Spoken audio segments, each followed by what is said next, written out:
Radhe Radhe guys, स्वागत है आप सबका मेरे YouTube चैनल जिसका नाम है श्री जी।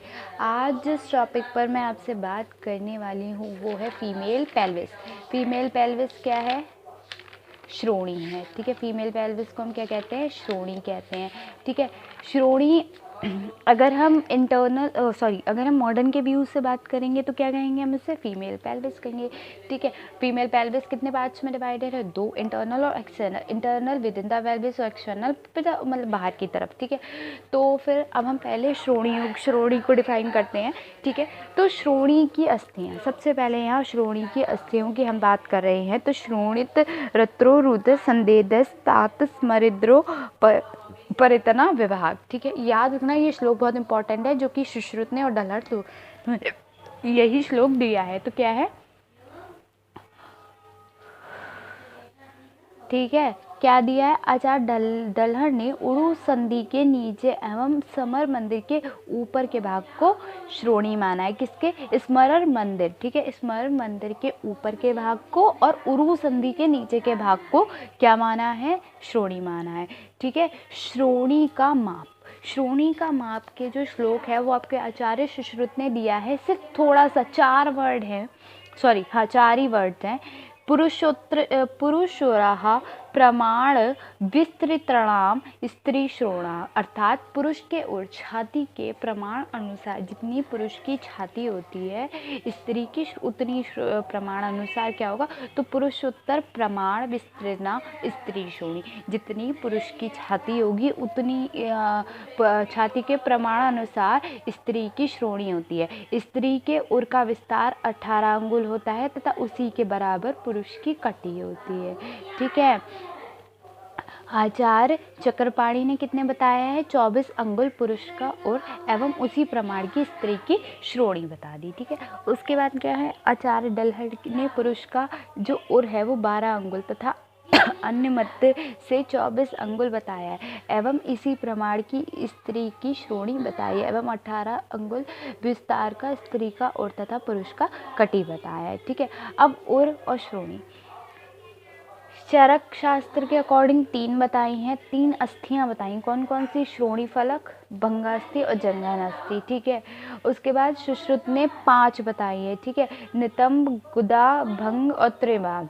संधि कितनी बताई? अच्छा, नितंब सुश्रुत के अकॉर्डिंग, अगर हम चरक के अकॉर्डिंग देखें तो उन्होंने 3 बताई है, श्रोणी फलक, भंगास्थि और जंघास्थि। श्रोणी फलक 2 इलियम है, भंगास्थि 1 प्यूबिस है। ठीक है, सुश्रुत के अकॉर्डिंग, अगर हम सुश्रुत शास्त्र के अकॉर्डिंग बात करें तो 5 बताई हैं। तो पहली नितंबा अस्थि, ठीक है, दूसरी गुदा अस्थि, तीसरी भंगास्थि या जंघास्थि और चौथी त्रिपा अस्थि। ठीक है, केवल नितंब अस्थि की संख्या 2 होती है, बाकी संधि कितनी होती है? 1-1 होती है। ठीक है, अब गर्भावस्थ प्रसव चल, ठीक है, ये तुल्य सेवनी संधि होती है। ठीक है, तुल्य सेवनी संधियां होती है, 3-3 संधि होती हैं जिसे हम हिंज जॉइंट से कोरिलेट करते हैं। सैक्रोइलियक होता है जो कि 2 होते हैं, सैक्रोकोकाइजल 1 होता है और प्यूबिक सिम्पाइसिस 1 होता है। ठीक है, संधि की अगर हम बात करें तो तुल्य सेवनी संधि हो गई, लेकिन इसमें कितनी बोन्स होती हैं? 2 कटी और कपाल, लंबर बोन और फ्लैट बोन्स। ठीक है, उसके बाद स्नायु यानी कि हम लिगामेंट्स की बात कर रहे हैं तो सैक्रोइलियक, पोस्ट सैक्रोइलियक और इंट्रोशियस सैक्रोइलियक। सपोर्टिटीज दो, सैक्रोस्पाइनस और सैक्रोट्यूबरस। ठीक है, योनि की आकृति कैसी होती है? ठीक है, अब इसमें देखो, इसमें श्लोक है। कौन सा श्लोक है? अभी तक कोई श्लोक नहीं आया था पर अब श्लोक आ रहा है। ठीक है, अभी तक हमने चरक इन सब के बात की थी। ठीक है, अब क्या है? योनि की आकृति की बात करें तो योनि की आकृति में आचार्य सुश्रुत का ये श्लोक है। सुश्रुत सूत्र संख्या शास्त्र 5/55 का है ये श्लोक। ठीक है, क्या है? शंख नाभ्याकृति योनि प्रधानस्य प्रकृतः तस्यास्त्रतीते त्ववाते गर्भाशय प्रतिष्ठति। अर्थात क्या है? योनि शंख नाभि के आकार की होती है। कैसी होती है? शंख और नाभि के आकार की होती है। ठीक है, तो यही ये बताया शंख नाभ्या आकृति योनि स्त्रवार्तम सा प्रकीर्तिता, अर्थात इसके 3 आवृत होते हैं। ठीक है, तस्या तस्य असृतित्रियत्वात् गर्भाशय प्रतिष्ठति, अर्थात इसके 3 आवृत होते हैं। इसके तीसरे आवृत जो आवृत पित्ताशय और पक्वाशय के बीच में होता है उसमें गर्भाशय रहता है। तो समझ गए क्या है? देखो, शंख योनि शंखनाभि के आकार की होती है। इसमें 3 आवृत होते हैं। इसके तीसरे आवृत जो आवर्त पित्ताशय और पक्वाशय के बीच में होता है उसे गर्भाशय कहते हैं। ठीक है, नेक्स्ट क्या है? योनि नाड़ी। ठीक है, अब हम क्या बात करेंगे? योनि और नाड़ी की। ठीक है, योनि और नाड़ी की हम बात करेंगे। तो योनि नाड़ी क्या होता है? योनि नाड़ी क्या होता है? योनि की नाड़ी और एवं उसके फल। तो योनि नाड़ी 3 होती हैं। समीरणा, ठीक है, दूसरी है चंद्रमासी और तीसरी है गौरी। ठीक है, तो पहली जो है वो निष्फल होती है। ठीक है, निष्फल कौन सी होती है आपकी? समीरणा, चंद्रमुखी कन्या और गौरी पुत्र की। ठीक है, फल है ये, मतलब कि इसका जो फल होता है वो निष्फल होती है। ठीक है, अब इसमें एक चीज़ और है, स्थान, ये रहती कहाँ है? ठीक है, तो स्थान जो आपका समीरणा का है वो है मदनाप्त पत्र यानी कि स्मराप्त पत्र। ठीक है, उसके बाद आपका चंद्रमसी का क्या? योनि नालिका मध्य है।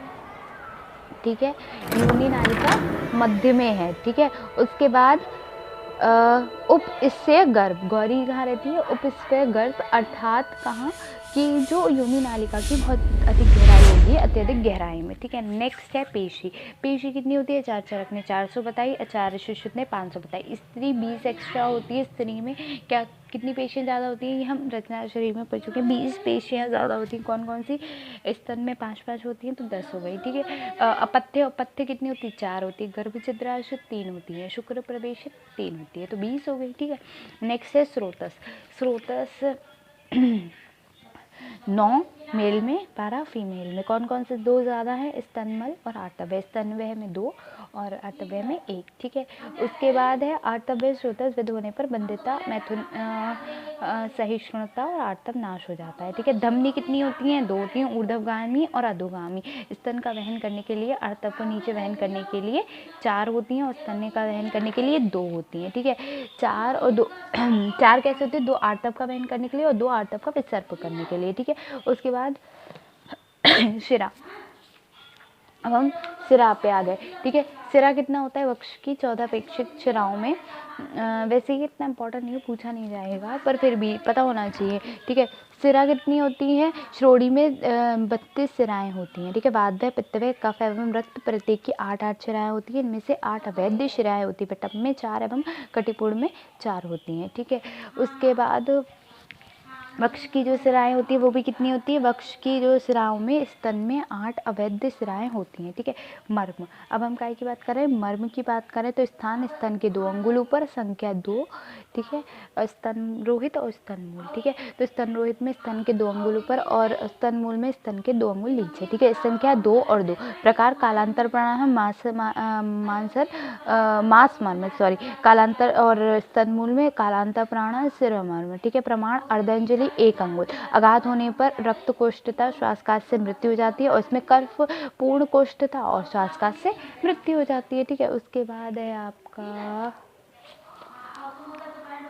मर्म। मर्म क्या है? मूत्रवय से मर्म, मरण बस्ती में आघात होने पर उत्पन्न, मरण बस्ती में मूत्रपण। शुक्रवय मरण, मुष्क स्रोत, ध्वज भंग। ठीक है, मूत्र प्रसेक, मूत्रस्ताव, सेवनी रुजा, योनि रुजा, गुदा, सद्य मृत्यु, अवस्थी, अश्मरी के व्रण से अतिरिक्त अन्य व्रण से सदयुक्ता। ठीक है, उसके बाद क्या है? उसके बाद इसमें अब इतना इम्पोर्टेंट कुछ भी नहीं बचा। ठीक है, अब हम क्या पढ़ेंगे? पेल्विस। शुरू करें पेल्विस? ये नेक्स्ट वीडियो में पेल्विस, नेक्स्ट वीडियो में कर लेंगे। छोटा सा है, छोटा तो नहीं है, पेल्विस तो बहुत बड़ा है, सॉरी, पेल्विस तो बहुत बड़ा है। यहाँ पे ये टॉपिक कर देते हैं। एनाटॉमी हम अगले चैप्टर में करेंगे। ठीक है, एनाटॉमी करेंगे नेक्स्ट चैप्टर में। ठीक है, तो अभी के लिए यहाँ पे स्टॉप करते हैं वीडियो। Thank you.